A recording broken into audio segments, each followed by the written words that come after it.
जी हाँ, नमस्कार दोस्तों, आप सभी का अपना इस ऑनलाइन प्लेटफ़ॉर्म में स्वागत है और आप सभी के लिए अपना फिर से बहुत ही ज़बरदस्त महामैराथन क्लास लेके आ गया हूँ दोस्तों, जिसमें हम टॉप 20 क्वेश्चन कवर करेंगे दोस्तों और ये वो क्वेश्चन होंगे जो आपको आपके एग्ज़ाम में डायरेक्ट देखने को मिलेंगे और इस क्लास के माध्यम से आपके 2 या 3 नंबर पक्के होने वाले हैं दोस्तों, क्योंकि आप सभी को पता है कि जब से एग्ज़ाम स्टार्ट हुआ है, तब से इस टॉपिक से लगातार क्वेश्चन पूछे जा रहे हैं और पूछे जाने की संभावना और भी बढ़ जाती है दोस्तों। सो आप सभी से मेरा एक ही रिक्वेस्ट है कि इस क्लास को आप अच्छा से देखिए और समझिए और एक-एक क्वेश्चन को आपको अच्छा से समझना है, ठीक है? सो पहला क्वेश्चन पर बढ़ते हैं दोस्तों और पहला क्वेश्चन आपके स्क्रीन पे आ चुका है जो कि आपसे पूछा गया है कि पोक्सो एक्ट यानी कि पोक्सो अधिनियम के तहत बच्चों की उम्र सीमा क्या है? वेरी, वेरी इंपॉर्टेंट क्वेश्चन है दोस्तों। इस क्वेश्चन का राइट आंसर आपको यहाँ पे देना है, ठीक है? सो इस क्वेश्चन का राइट आंसर आपको यहाँ पे देना था और इस क्वेश्चन का राइट आंसर आप यहाँ पे दे पा रहे होंगे दोस्तों, जो कि जो है पोस्को एक्ट के तहत जो बच्चों की जो उम्र सीमा है दोस्तों, वो कितनी है? 18 है, ठीक है? सो ये आपको यहाँ पे याद रखना है, ठीक है? सो ये एक बहुत ही वेरी, वेरी इंपॉर्टेंट क्वेश्चन है और इस प्रकार से आपसे क्वेश्चन पूछे जा रहे हैं, ठीक है? अब मैं कुछ महत्वपूर्ण फैक्ट मैं बताता हूँ दोस्तों आपको क्या, कि यहाँ पे पूछा गया है यानी कि बच्चों की यानी कि अधिनियम के तहत बच्चों की उम्र सीमा, ठीक है? अब यहाँ पे बच्चों की उम्र सीमा अलग-अलग मानी जाती है दोस्तों। यहाँ पे आपने देखा होगा बालक शब्द अलग-अलग आपको देखने को मिलता है। यदि हम यहीं पे बात करें बाल श्रम की, है ना? सो बाल श्रम कहता है कि कोई बालक का जो उम्र है वो 14 से कम है, तो वो क्या कहलाएगा? बालक कहलाएगा। यहीं पे यदि हम बात करें दोस्तों किशोर न्यायालय की, है ना? तो किशोर न्यायालय क्या कहता है दोस्तों? किसी का उम्र यदि 18 से कम है, तो वो किसके अंतर्गत आएगा? यानी कि वो आएगा बालक के अंतर्गत। तो ये दोनों पॉइंट है जो कि आपसे पूछे जा सकते हैं, जो कि हम यहाँ पे जो है पोक्सो एक्ट में देख रहे हैं, इसीलिए मैंने आपको यहाँ पे बता दिया है, ठीक है? सो ये वेरी वेरी इंपॉर्टेंट पॉइंट है जो कि आपको याद रखना है। इसके बाद में नेक्स्ट हम यहाँ पे समझते हैं दोस्तों पोस्को एक्ट को और इसका पूरा कंप्लीट क्लास मैंने बनाया है दोस्तों। आपके पास में यदि समय हो तो आप देख सकते हैं या फिर आप पीडीएफ के माध्यम से भी देख सकते हैं, जिसका पीडीएफ आपको टेलीग्राम लिंक पर देखने को मिलेगा और उसका लिंक आपको वीडियो के डिस्क्रिप्शन में देखने को मिलेगा, सो वहाँ से जाकर आप देख सकते हैं, ठीक है? और 18 वर्ष से कम उम्र के जो बच्चे जो होते हैं उन्हें कहा जाता है बालक, ठीक है? सो ये आपको यहाँ पे याद रखना है। इसके बाद में नेक्स्ट अगला क्वेश्चन आपकी स्क्रीन पे आ चुका है दोस्तों और आपसे पूछा गया है कि पोक्सो अधिनियम के तहत यौन उत्पीड़न के लिए कौन जिम्मेदार हो सकता है? वेरी, वेरी इंपॉर्टेंट है दोस्तों, कि जो है पोक्सो अधिनियम के तहत यौन उत्पीड़न, है ना? यौन उत्पीड़न के लिए कौन जिम्मेदार हो सकता है? क्या केवल पुरुष हो सकता है, केवल महिला हो सकता है या दोनों हो सकते हैं या फिर कोई नहीं हो सकता? तो यहाँ पे आपको याद रखना है दोनों हो सकते हैं, ठीक है? जो कि वेरी, वेरी इंपॉर्टेंट क्वेश्चन है और मैं उम्मीद करता हूँ कि हर एक क्वेश्चन का आंसर है आप यहाँ पे दे पा रहे होंगे। क्वेश्चन काफ़ी ईज़ी है दोस्तों, लेकिन जब यही क्वेश्चन आपको एग्ज़ाम में देखने को मिलते हैं ना, तो आपके लिए बहुत टफ क्वेश्चन लगने लगते हैं, क्योंकि एक तो वहाँ पे क्या होता है कि दोस्तों कि जब हम एग्ज़ाम हॉल में जाते हैं तो घबरा जाते हैं और क्वेश्चन को अच्छे से समझ नहीं पाते या फिर हमारा कॉन्सेप्ट ही क्लियर नहीं होता है। तो उस कंडीशन में या तो आपको क्वेश्चन कठिन लगेगा या फिर आप क्वेश्चनों को अच्छे से पढ़ोगे भी नहीं या फिर कोई भी ऑप्शन में जाके क्लिक कर दोगे। ठीक है? तो ये एक बहुत बड़ी गलती होती है और एक गलती के कारण आपका 1 नंबर कटता है दोस्तों, और यदि 1 नंबर कटे तो कहीं न कहीं हम बहुत बड़ी गलती करते हैं और सिलेक्शन से 1 नंबर आपको बहुत पीछे लेके आता है दोस्तों। ठीक है? सो ये गलती आपको नहीं करना है। ठीक है? सो यदि हम बात करें दोस्तों पोस्को अधिनियम के तहत जो यौन उत्पीड़न जो है, यौन उत्पीड़न के लिए जिम्मेदार किसको माना जाता है? पुरुष और महिला दोनों को माना जाता है। ठीक है? सो ये आपको यहाँ पर याद रखना है। ठीक है? इसके बाद मैं नेक्स्ट अगला क्वेश्चन को लेके चलता हूँ और हम यहाँ पे समझते हैं पहले पोस्को अधिनियम को। ठीक है? सो यहाँ पे यौन उत्पीड़न के लिए जो है किसी भी लिंग के व्यक्ति को यहाँ पे यानी कि जिम्मेदार ठहराया जा सकता है। ठीक है? इसके बाद में नेक्स्ट अगला क्वेश्चन आपके स्क्रीन पे आ चुका है दोस्तों, जो कि आपसे पूछा गया है कि पोस्को अधिनियम के तहत बच्चों के खिलाफ यौन उत्पीड़न को क्या कहा जाता है? ये क्वेश्चन है दोस्तों बहुत ही वेरी वेरी इंपॉर्टेंट, जो कि आपसे पूछा गया है कि यानी कि पोक्सो अधिनियम के तहत बच्चों के खिलाफ यौन उत्पीड़न को क्या कहा जाता है? क्या बलात्कार कहा जाता है, शारीरिक शोषण कहा जाता है, मानसिक शोषण कहा जाता है या उपरोक्त सभी? तो आपको याद रखना है दोस्तों, उपरोक्त सभी कहा जाता है। ठीक है? तो ये जो यौन उत्पीड़न के जो अंतर्गत जितने भी जो मामले आते हैं दोस्तों, वो चाहे बलात्कार हो या फिर शारीरिक शोषण या मानसिक शोषण, ये सब इसी के अंतर्गत आते हैं। ठीक है? तो ये आपको यहाँ पे याद रखना है। इसके बाद में नेक्स्ट अगला क्वेश्चन की ओर बढ़ते हैं दोस्तों, और ये आप अच्छे से देख लीजिएगा, जिसका पीडीएफ आपको इस वीडियो के डिस्क्रिप्शन में एक लिंक दिया गया है, वहाँ से आप डाउनलोड कर सकते हैं, यदि देखने के इच्छुक हो तो। अन्यथा कोई ज़रूरत नहीं है, आप इस क्लास से देख सकते हैं या फिर आप जहाँ से पढ़ना चाहें वहाँ से आप पढ़ सकते हैं, ठीक है? क्योंकि आपको ऐसा लगता है कि इस क्लास के माध्यम से बहुत कुछ मिल रहा है, तो आप इस क्लास में रुक सकते हैं और जो मेरे द्वारा जो दिया जाता है, वो आप देख सकते हैं, अन्यथा आपके पास में और भी साधन हैं, उनके माध्यम से आप देख सकते हैं दोस्तों, ठीक है? और नेक्स्ट अगला क्वेश्चन आप देख पा रहे हो दोस्तों, जो कि आपसे पूछा गया है कि पोक्सो अधिनियम के तहत यानी कि यौन अपराध के लिए दोषी पाए जाने पर आरोपी को कितनी सजा का प्रावधान किया गया है? ठीक है? ये भी क्वेश्चन वेरी वेरी इंपॉर्टेंट है और आज का जो मेरा महामैराथन क्लास था दोस्तों, जिसमें कि मैंने वहाँ पे 14 से 15 टॉपिकों को कवर किया है और हर एक टॉपिक आपको 2 से 3 नंबर दिलाता है दोस्तों। यदि मैं यहाँ पे कहूँ कि 2 नंबर भी यदि दिलाता है, तो बहुत ही अच्छा स्कोर वहाँ पर आपको देखने को मिलेगा दोस्तों, उन टॉपिकों के माध्यम से। वो आप देख सकते हैं, जिसका लिंक आपको इस वीडियो के डिस्क्रिप्शन में देखने को मिल सकता है। फिर मैं वही कहूँगा, यदि आपके पास में टाइम हो तो देखिएगा, लीजिएगा या फिर आप पीडीएफ देख सकते हैं या फिर आपके पास में जो भी साधन हो वहाँ से आप देख लीजिएगा, ठीक है। लेकिन इन टॉपिक्स को आपको देखकर जाना है ताकि आपके नंबर अच्छा आ सके और इन टॉपिकों से नंबर ना घटे, ठीक है। इसके बाद में नेक्स्ट जो क्वेश्चन हम यहाँ पे देख पा रहे होंगे दोस्तों, जो आप देख रहे हैं कि पोक्सो अधिनियम के तहत यौन उत्पीड़न के लिए दोषी पाए जाने पर जो है कितने सजा का प्रावधान किया गया है, ठीक है। सो आप सभी को पता है दोस्तों, इसके लिए जो है कम से कम जो सजा का जो प्रावधान है दोस्तों, वो यहाँ पर किया जाता है 10 साल का, यानी कि 10 साल से उम्र कैद तक, यानी कि उम्र भर तक, ठीक है। सो ये आपको यहाँ पे याद रखना है। और पोस्को अधिनियम के तहत जो है दोस्तों, बच्चों के खिलाफ अपराध के लिए जो दोषी पाया जाता है, उसको कम से कम 10 साल या फिर उम्र भर का सजा का प्रावधान यहाँ पर किया जा सकता है, ठीक है। ये आपको यहाँ पे याद रखना है। इसके बाद में नेक्स्ट अगला क्वेश्चन आपसे पूछा गया दोस्तों कि पोस्को अधिनियम के तहत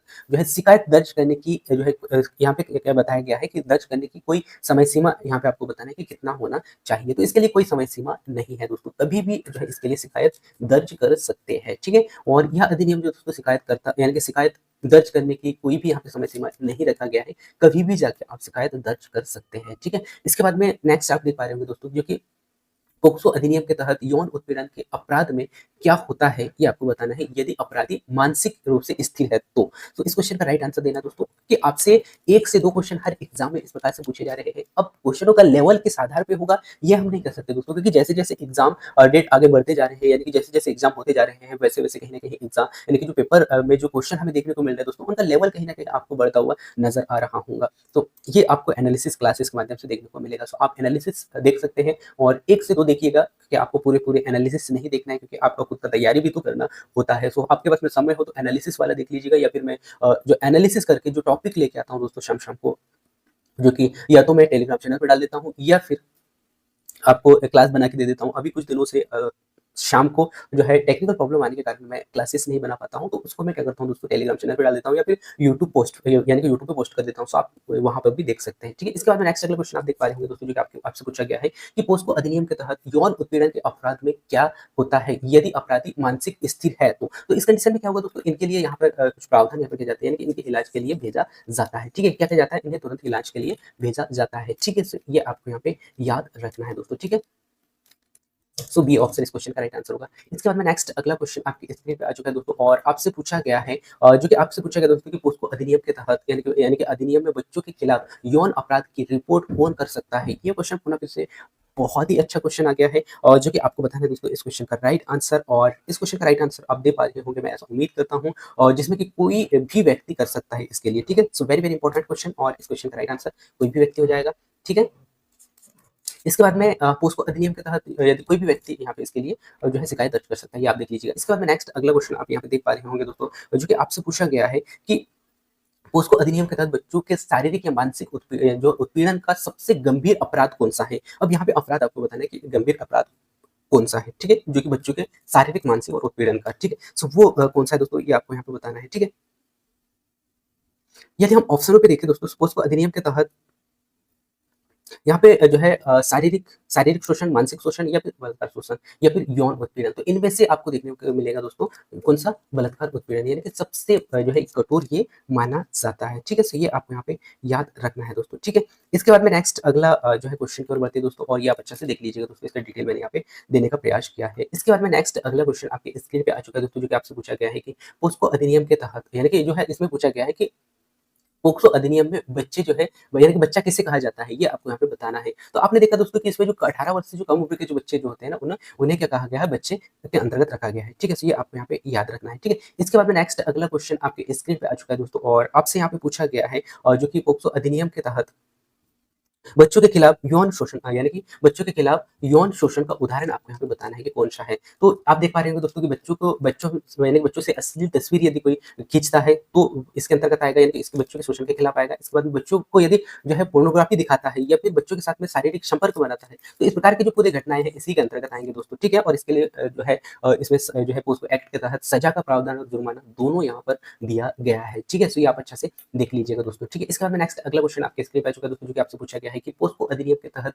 बाल यौन उत्पीड़न के लिए किसकी गवाही ज़रूरी है, किसकी गवाही ज़रूरी नहीं है? पीड़ित बच्चों की गवाही या फिर आरोपी की गवाही या फिर जो है गवाहों की गवाही या फिर सभी उपरोक्त, ठीक है? तो इस क्वेश्चन का राइट आंसर आपको यहाँ पे देना था और इस क्वेश्चन का राइट आंसर आप यहाँ पे दे पा रहे होंगे, जो कि पीड़ित के बच्चों की गवाही जो है यहाँ पर ज़रूरी नहीं होता है, ठीक है? सो ये क्वेश्चन वेरी, वेरी इंपॉर्टेंट है और इस प्रकार से क्वेश्चन आपको जो है बार-बार पूछे जाते हैं दोस्तों। इसके बाद में नेक्स्ट अगला क्वेश्चन आपके स्क्रीन पे आ चुका है, ये आप अच्छे से देख लीजिए। इसके बाद में नेक्स्ट अगला क्वेश्चन है कि जो है पोस्को यानी कि पोक्सो एक्ट अधिनियम के तहत जो है शारीरिक संपर्क का क्या अर्थ है आपको यहाँ पे बताना है, ठीक है? सो आपके पास में 4 ऑप्शन है दोस्तों और इन ऑप्शनों में से राइट आंसर बताना है और इस क्वेश्चन का राइट आंसर आप यहाँ पे दे पा रहे होंगे जो कि राइट आंसर होगा बच्चों से जो है अप्राकृतिक संपर्क करना, ये कहलाता है शारीरिक संपर्क का अर्थ, ठीक है? तो ये क्वेश्चन का राइट आंसर हो गया। इसके बाद में ये आप देख लीजिएगा दोस्तों, इसके बाद में ये पूरा डिटेल में यहाँ पे बताने का प्रयास किया है शॉर्ट में, ठीक है? और पोस्को यानी सॉरी माफ कीजिएगा, पोक्सो अधिनियम के तहत जो है पोर्नोग्राफी को लेकर क्या यानी कि प्रावधान यहाँ पर किए गए हैं। ये भी क्वेश्चन वेरी, वेरी इंपॉर्टेंट है और इस क्वेश्चन का भी राइट आंसर आप यहाँ पे दे पा रहे होंगे दोस्तों। इसके लिए जो इस अधिनियम के तहत जो है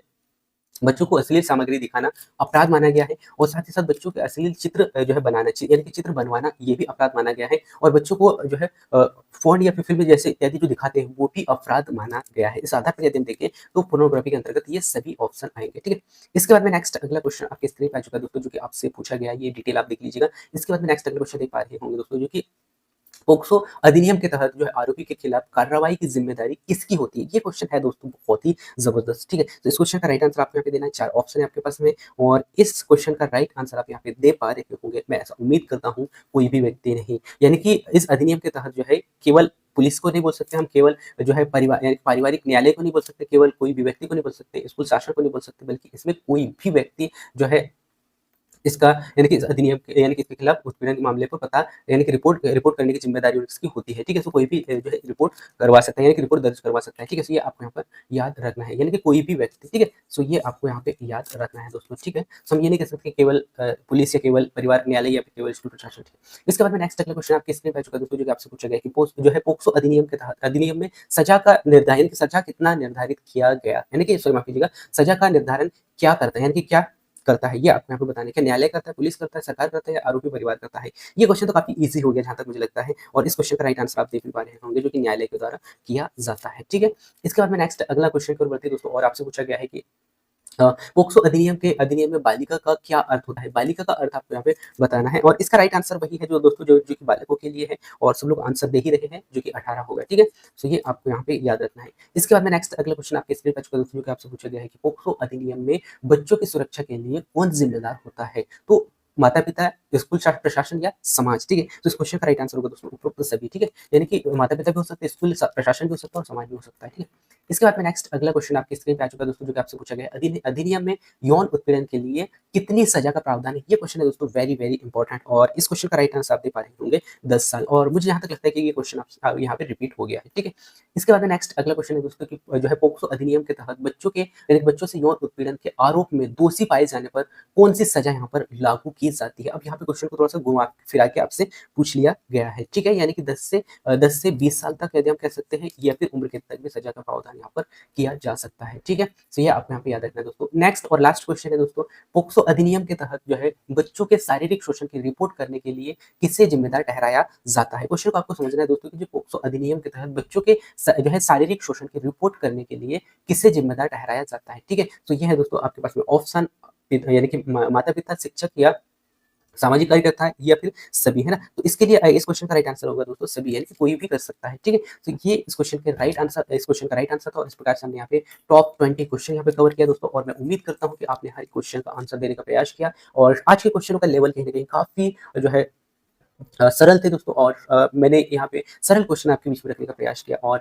जो मेरे जो टॉप 50 क्वेश्चन का जो सीरीज आएगा इसके बाद में वो जो होंगे दोस्तों बहुत ही टफ यानी कि क्वेश्चन यदि बहुत ही घुमा फिरा के भी आपसे पूछे तो उन क्वेश्चनों का आंसर आप दे पाओगे। सो नेक्स्ट अगला क्लास टॉप जो है 50 क्वेश्चनों का क्लास में लेके आने वाला हूँ पोक्सो से, ठीक है? सो वो आप क्लास देख लीजिएगा, ठीक है? सो ये क्लास आपको कैसा लगा ये आप जरूर बताइएगा और यदि आप चाहते हो कि ऐसे ही क्लासेस जो है टॉप 20 वाले क्लासेस जो है हर एक टॉपिक के लेके आऊँ तो आप कमेंट्स कर सकते हैं, ठीक है? सो थैंक यू दोस्तों, मिलते हैं नेक्स्ट क्लास में, तब तक जय हिंद, वंदे मातरम।